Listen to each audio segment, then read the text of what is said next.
Guys and dolls, Freedom Dad here, and hope you're all good. Very cold this morning, very cold. I think this is the coldest morning we've had, so it is. But yeah, out with Tulip.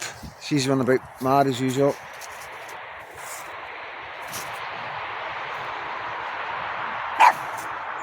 Just bark in the shadows. Come on, let's go. Come on. Come on. Full of life. But yeah, a bit of a wee scare last night, and to be honest, it was just lack of experience, you know, and overreacting a wee bit, you know. But basically, wee Lucky wasn't pooing. It was like the third day. She was waking up in so much discomfort, pushing, and you know, her wee belly was really big and swollen. What we thought, you know, and yeah, and then she was waking up and taking more milk because it was sort of comforting her and falling asleep, and she wasn't drinking as much milk. So we were worried. We phoned 111 and we ended up in St John's Hospital last night. And but basically, long story short, it was they told us not to worry, you know. Another 48 hours, that's when they would have worried, you know. So fair dues. But as soon as we got home, the floodgates opened. The floodgates opened. So yeah, happy mum, happy dad, and a very happy baby. But yeah, but I have to say, last night we weren't in an accident and emergency. You go through because it's like an appointment, out of hours appointment they call it. But honestly, guys, Monday night and accident and emergency was full to the gunnels. I've never seen so many people, and I'm not going to say any more because you know there's so much more I would like to say. You know what I mean, of the optics of the waiting room last night, but I'm not going to go down that road. But yeah, Monday night, I feel sorry for the doctors and nurses, to be honest with you, because that was extreme. I've never seen it that bad. I have seen it bad, but I've never seen it that bad, you know. But yeah, everything's good. Lucky's absolutely fine, and yeah, we're just all relieved, you know. But like I say, it was down inexperience and stuff like that. But you know, the hospital were great. They made us feel as if we'd done the right thing and everything. So, you know, it is what it is. But yeah, I don't know if anybody's seen the post I put up on YouTube last night about Tommy. Just giving my hang on it, and yeah, I'm a wee. It's a lot worse than what people think, guys. I'm not like exaggerating or anything, or trying to make something out of nothing. I promise you guys, I've been there, you know what I mean.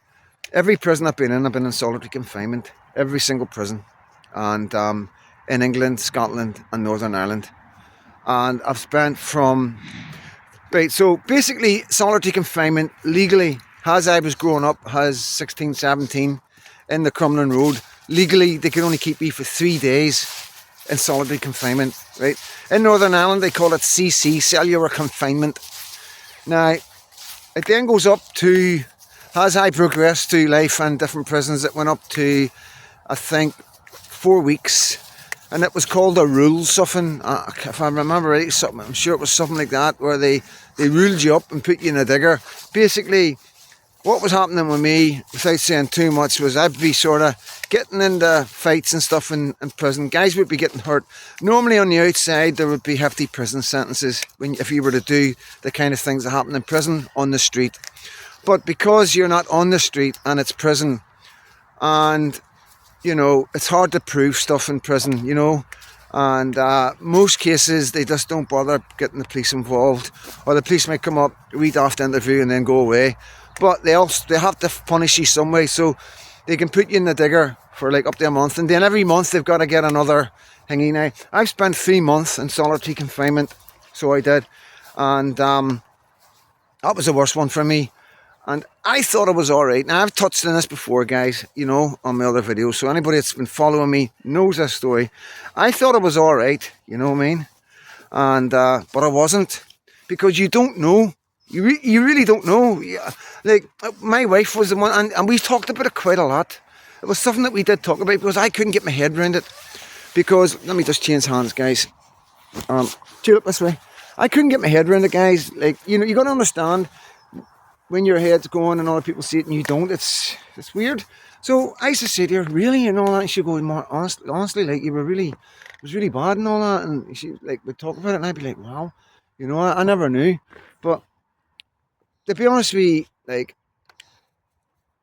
what's going on with Tommy right now, and I promise you guys, this is exactly what's going on. This is psychological warfare.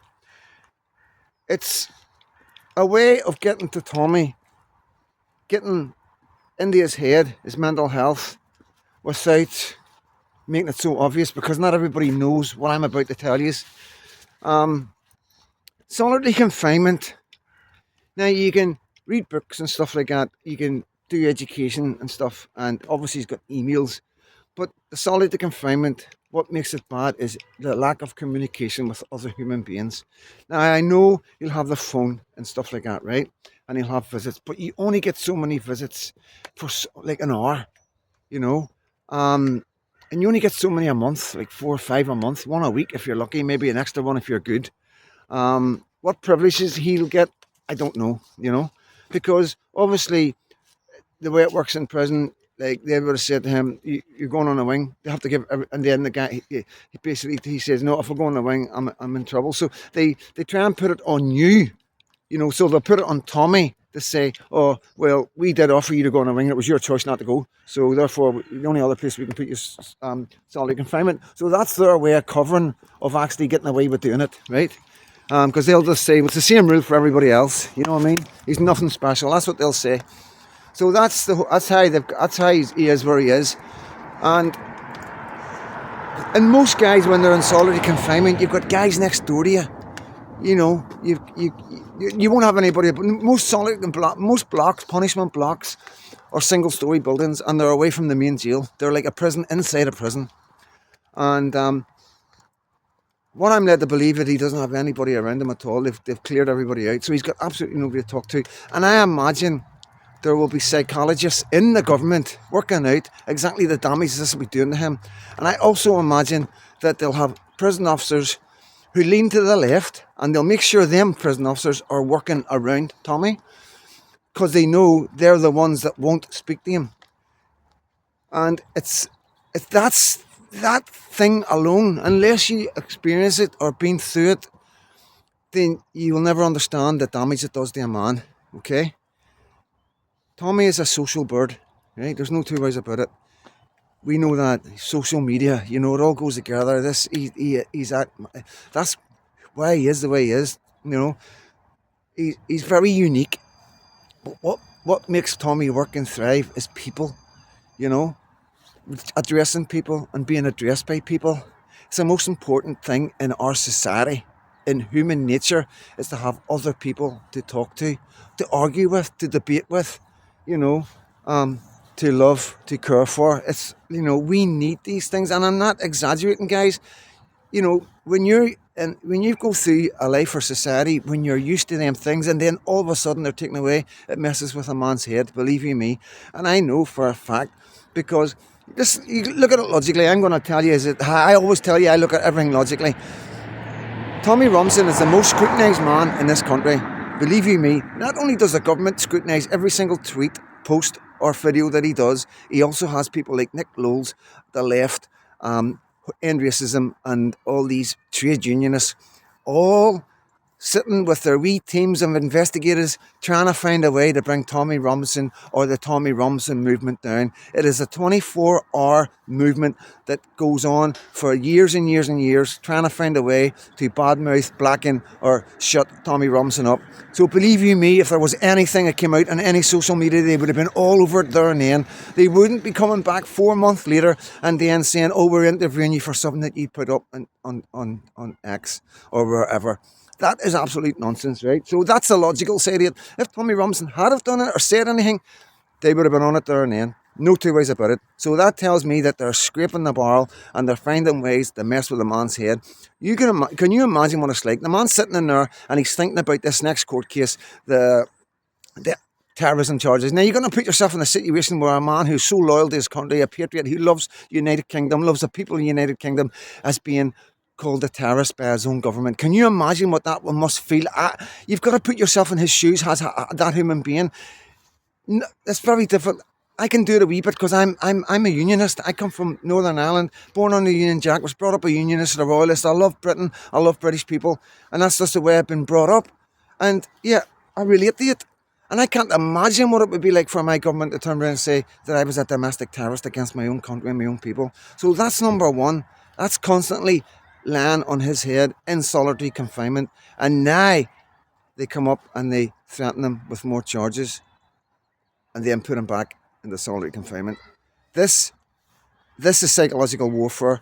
This is coming from the top guys, and it needs to be stopped. The man needs to be released now. We need to start pushing for the release. The man should not be in prison. He does not deserve to be in prison. There's no other man or woman in this country has went to prison for them kind of things or for anything Tommy's been to prison for.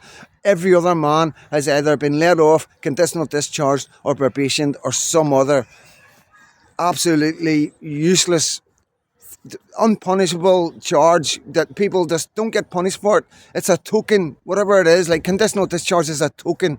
You know, it's not. You don't. It's not. It's a conditional discharge. You know what I mean? So that's the kind of thing people get for what Tommy goes to prison for. We've got to remember that. We've got to remember that, guys. So put yourself in Tommy's shoes. Put yourself in Tommy's head. Imagine what it's like to be there on your own, no having anybody to talk to, communicate, or have any sympathies around you apart from when you get your phone call. Because you only get so much money on your phone card. You can't just go on the phone all night, all day. It doesn't work like that. And the reason why you can't have too much is because people would bully, take stuff off people, and they would trade it for narcotics and stuff like that. So that's why the government or the prison service are very thingy about how much you can get, how much money you can spend. Everybody's the same. It doesn't matter if you're a millionaire outside, you still only get to spend so much money, and you only get so many phone credits. And you all get the same amount because it's, believe you me, Tommy Rumson is getting no privileges at all. And on top of all that, he can't even eat the prison food. I'm not even going to go down that. You can imagine what that's like. Try living on a tin of tuna and boiling the bag rice and stuff like that, or pot noodles. Try living on that every day for months and months on end. This is an atrocity. What's happened to a young man, a working class guy, one of our working class guys, and they'll keep doing this to our working class guys until people start standing up and doing something about it. Now I believe that Tommy's team have organised, Richard and Min and that have organised a gathering in February, and I'll get more details and I'll start advertising it, and hopefully you all go there and voice your concerns and let the government know that the whole nation are against what you are doing to this young man, one of our young men from our working class communities who was trying to protect the working class girls that were being AS'd all over Britain. I'm Freedom Dad. Thank you so much for your time, and God bless every single one of you.